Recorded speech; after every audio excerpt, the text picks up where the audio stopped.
Welcome to Whispers and Confessions. There might be a twist waiting, so please make sure to watch until the end. Don't forget to subscribe and like. Let's begin right away. Olivia, I can't imagine my life without you. Milo's voice quivered with emotion.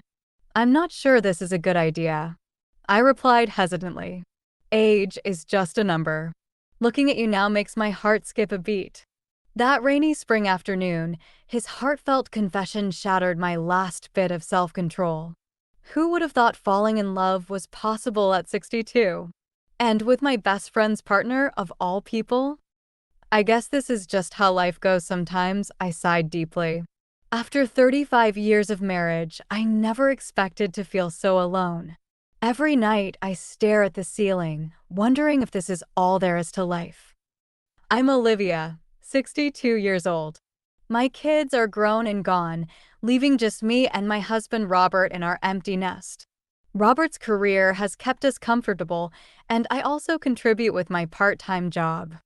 These days, though, my heart feels heavy. Robert, once so loving and passionate in our younger years, is like a different person now. He's completely shut down physically, and it's not just about getting older anymore. Honey, could you come home early? I'd love to have dinner together. I'd carefully time dinner with his arrival, but his response never varied. Already grabbed something at work. I'm beat, just let me be. The irritation in Robert's voice was unmistakable. Night after night, I watched him with growing sadness as he planted himself on the couch, beer in hand, eyes glued to the TV. Even when I'd get up for water in the middle of the night, he'd barely acknowledge me with a slight nod before returning to his shows. Olivia, you seem down lately. What's wrong? Amy's concern brought tears to my eyes when we finally caught up. At 63, she radiated confidence and style. Seeing how divorce had actually made her happier stirred something inside me. You're the lucky one. I can barely sleep anymore. Robert feels more like a stranger every day. I confided with a heavy heart. Amy's response was sharp and clear. Listen, age doesn't define us. It's all about how you choose to live. Stop fixating on Robert. I've met someone. He's 52, younger than me, and treats me better than I could have imagined. Her words hit home. Later, catching my reflection, I barely recognized myself. No makeup, unkempt hair, frumpy clothes. I'd completely lost touch with who I used to be. The next morning, I made my first salon appointment in a decade. Getting my hair styled and nails done felt like rediscovering a part of myself I'd forgotten. The woman in the mirror looked transformed, like she'd found her spark again. Why are you getting all dressed up? Robert's words dripped with sarcasm, but surprisingly, they didn't sting like before. Instead, I felt a surge of confidence, like something inside me was coming back to life. That evening, Amy called. Olivia, are you free this weekend? There's someone special I want you to meet. Remember Milo, the guy I've been seeing? He is a friend I think you'll like.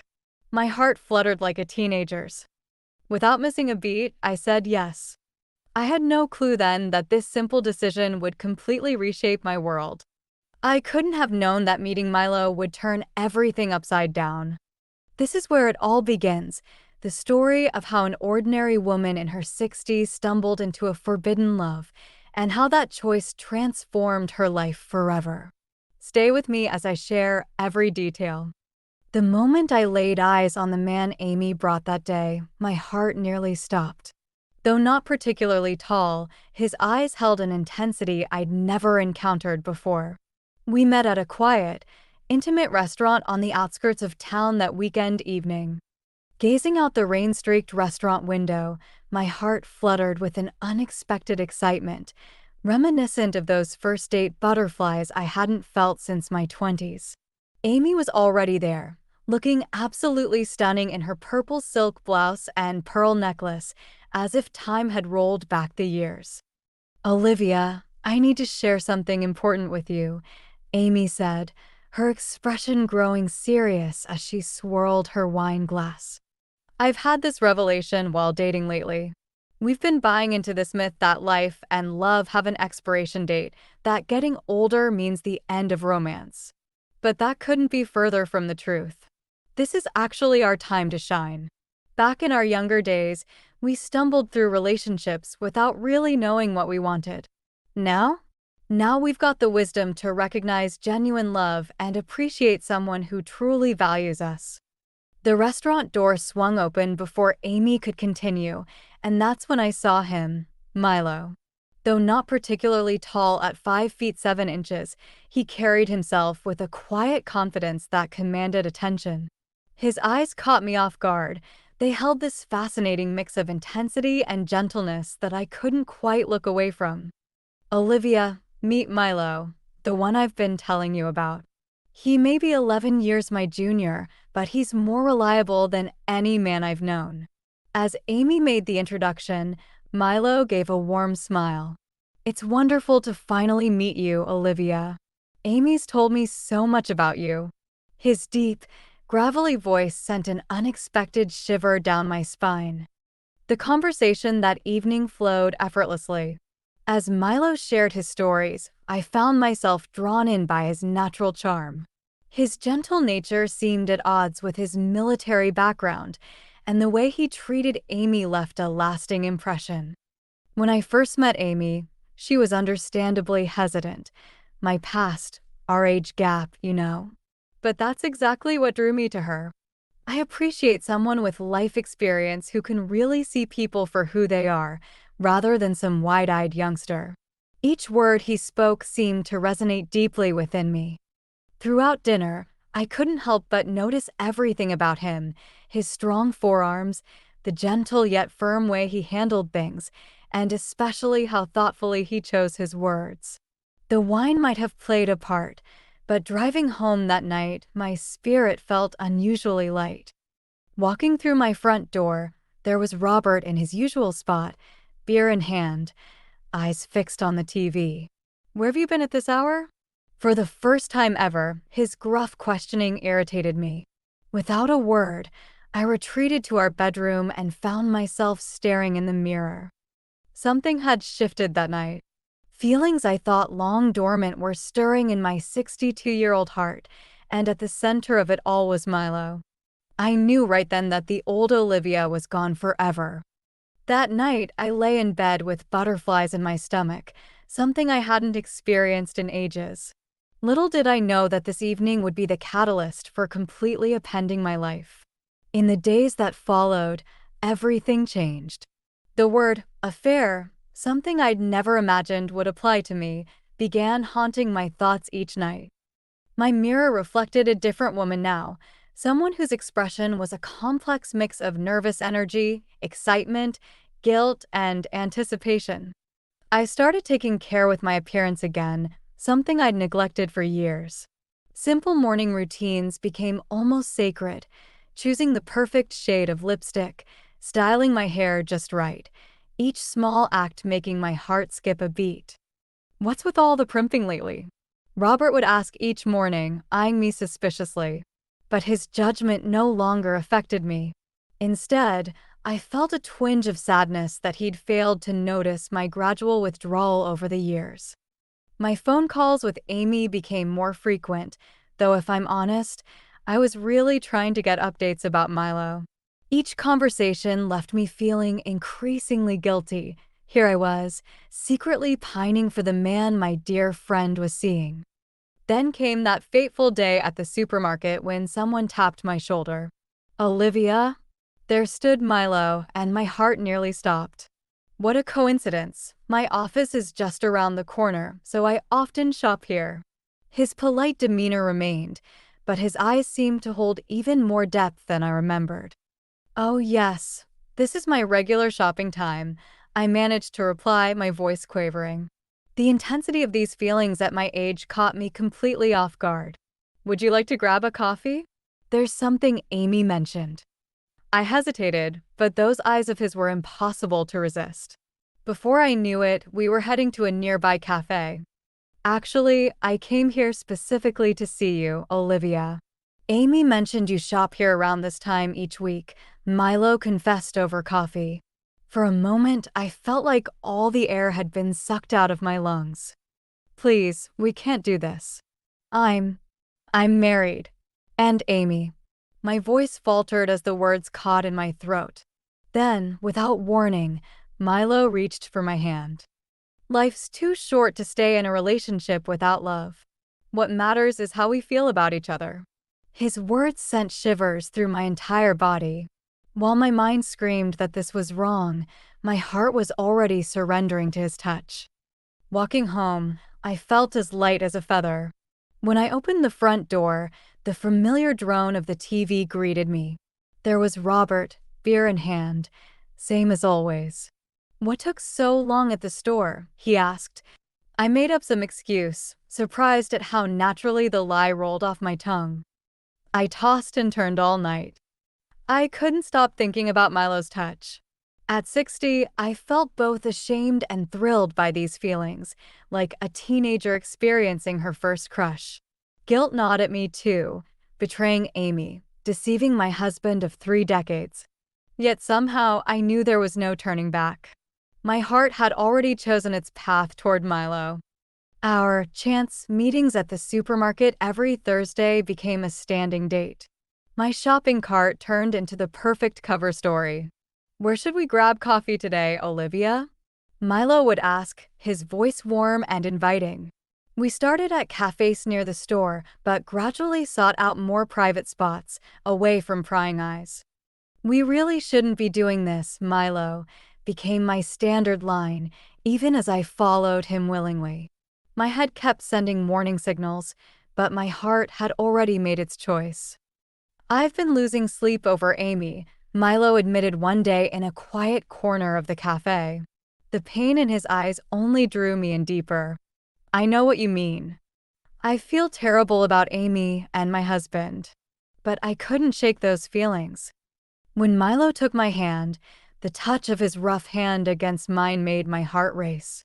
"Can something that feels this right really be wrong?" he asked. I couldn't find the words to respond. I just held his hand tighter. Then came that rainy day when we took shelter in his car.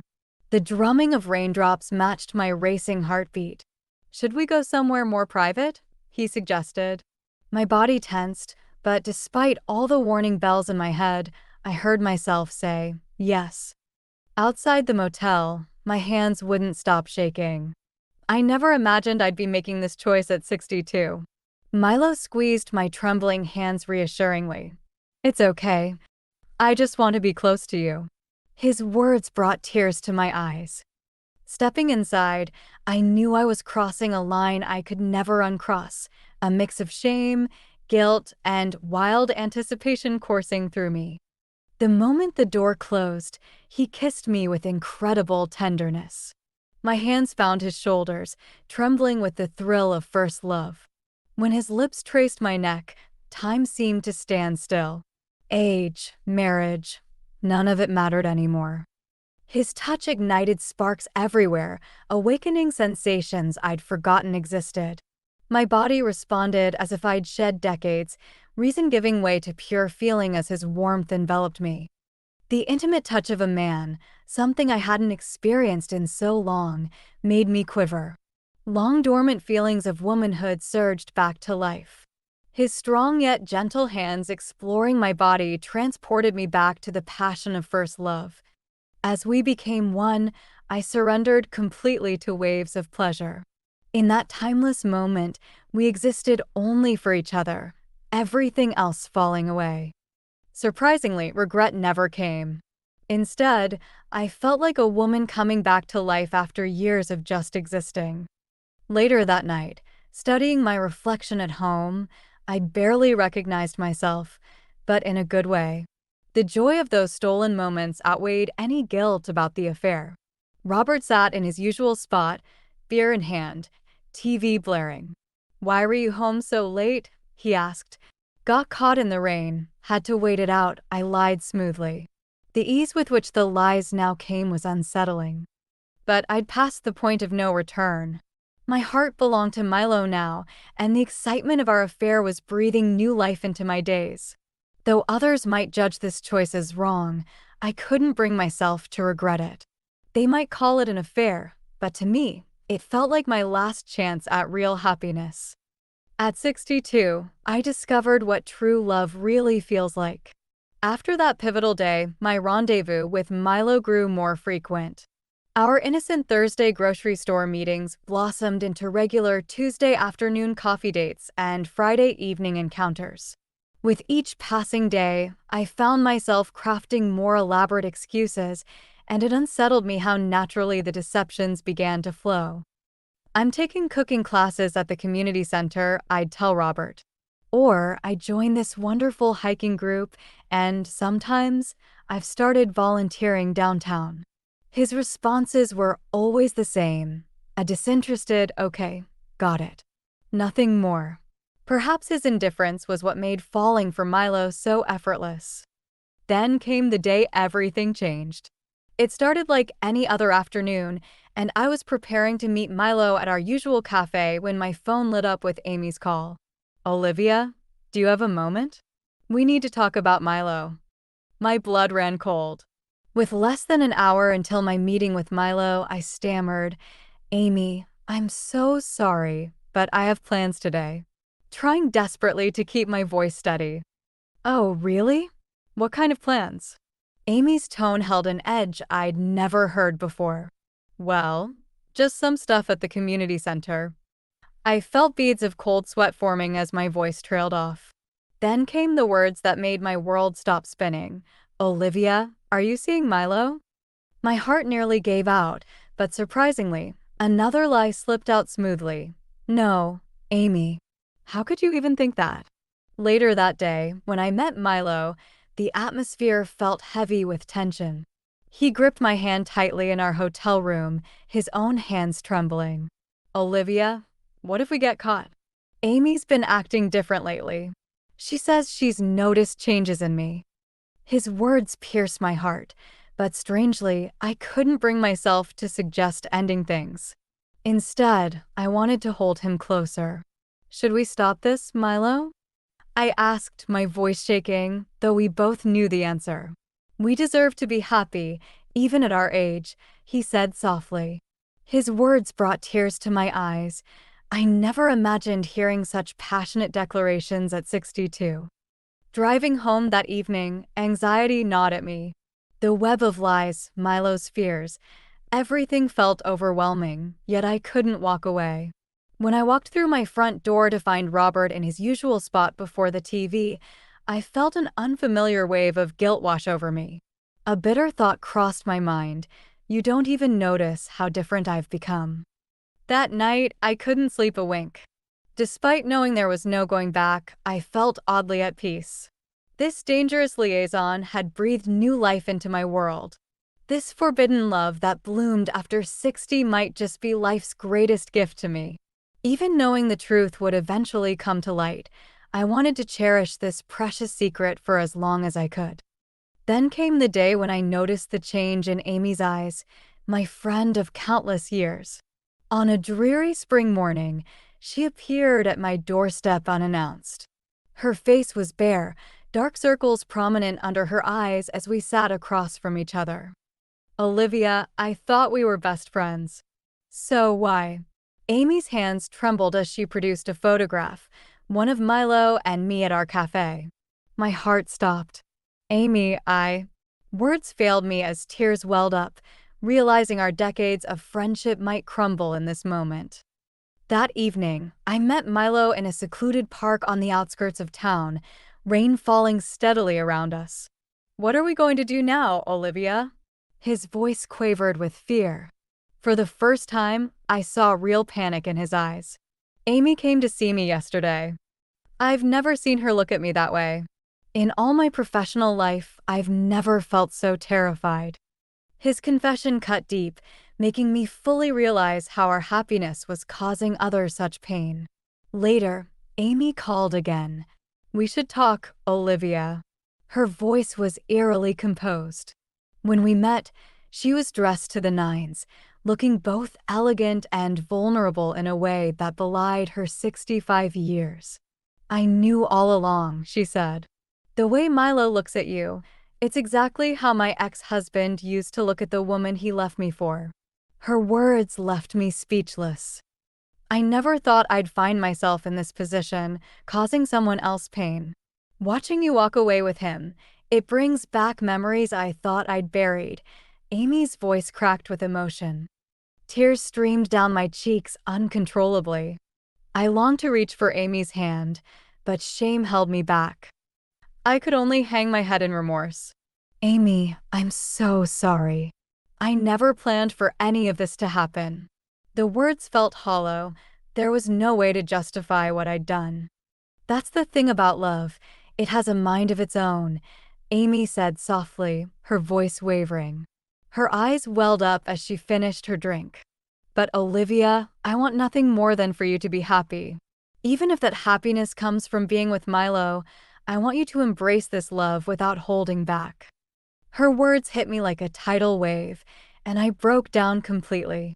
At 60, here I was experiencing everything for the first time, the flutter of new love, and the gut-wrenching guilt of betraying my dearest friend. Later that night, I stood before my mirror, wrestling with an impossible choice, my newfound love with Milo or my precious friendship with Amy. But in my heart, I already knew. This rare and beautiful love that had found me after 60 wasn't something I could walk away from. Though my decision would cause pain to someone I cared about, I chose to put my own happiness first. Love works in mysterious ways.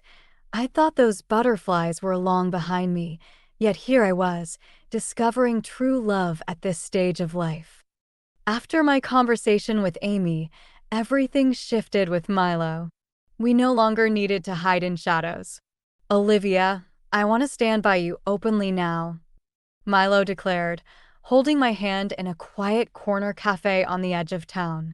The uncertainty in his eyes had been replaced by unwavering resolve. What's next for us? I asked, my voice barely above a whisper. His warm smile melted my fears. Forward, together. No more secrets. Then came an unexpected twist. Robert returned home one evening acting strangely. You've changed lately, he said, for once not immediately switching on the TV. My heart skipped a beat. I know I haven't been the most attentive husband. His sudden acknowledgement brought fresh tears to my eyes. But these weren't tears of guilt. They were different. Why now?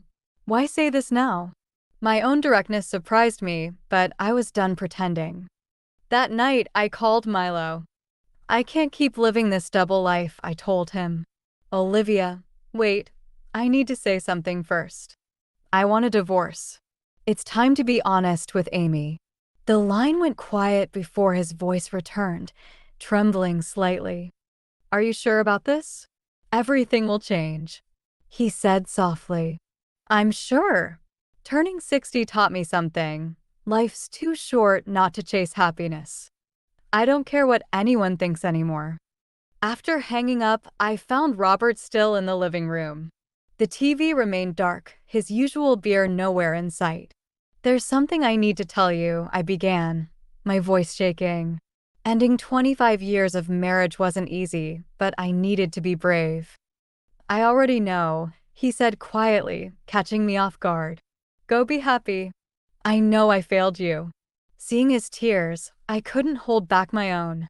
It was a storm of emotions, guilt, gratitude, and the exhilarating promise of a new beginning. This extraordinary love at 62 had sparked an incredible transformation. I was about to begin again, not as someone's wife, but as my own person. Some might have expected me to regret this choice, but I've never been happier. This unexpected love that bloomed at 62 has become my life's most precious gift. The divorce proceedings went more smoothly than I dared hope. After sharing 25 years together, I wanted to part ways with dignity and respect. Robert showed remarkable understanding. Honey, I guess I should say Olivia now. I hope you find the happiness you deserve. On the day we said our final goodbyes, Robert's eyes brimmed with tears. I found myself crying too, but these weren't tears of regret, They were tears of mutual understanding and acceptance of our new reality. A month after the divorce, I gathered the courage to reach out to Amy. "Would you meet with me, just once?" When she arrived at our meeting spot, her warm smile instantly put me at ease. "I've been waiting for your call," she said softly. Her gracious response brought fresh tears to my eyes. "Amy, I'm so deeply sorry. But Milo, he's become such an essential part of my life now." She nodded gently. "I understand those feelings completely. That's what makes this situation so complex. But Olivia, there's a new glow about you these days. Life feels lighter now without the burden of secrets. My heart practically dances with joy, and I can't keep from smiling. Milo and I embrace our love openly, meeting several times a week to share meals, travel, and create memories together like any other couple in love." Olivia. Milo squeezed my hand one evening, his voice tender but uncertain. "What would you think about us living together?" His eyes sparkled with hope and a touch of nervousness. After careful consideration, I gave a gentle shake of my head. "I love what we have right now, our own separate spaces, but hearts that are always connected. I think this arrangement suits us perfectly." It was a decision I'd come to terms with long before he asked. Milo's face lit up with understanding. "You never cease to amaze me, Olivia," he said, his eyes full of warmth. "Most women would have jumped at the chance to move in together." "Is that why I'm your favorite?" I teased, breaking into spontaneous laughter. As warmth flooded my heart, I marveled at how life could still surprise me with such delightful moments at 60. These days, I'm finally living life on my own terms. I make an effort with my appearance each morning. I've even joined a local swim club. When neighbors comment on my youthful appearance, I just give them a knowing smile. After all, some things are better kept private. Amy and I have rekindled our friendship, and now the three of us often share meals together. Though it was initially uncomfortable, we've found our rhythm. You two are giving me a whole new perspective on love at this stage of life. Amy often quips with a gentle laugh, while Milo and I exchange subtle, understanding smiles. They say love deepens with age, and now I truly understand why. While young love is passionate and intense, this love has a quiet strength, more peaceful, yet infinitely more meaningful. This is the story of how I embraced a new chapter at 62. Not everyone will understand my choices, but that doesn't matter anymore. I've found genuine happiness, and that's the most precious gift I could have ever given myself.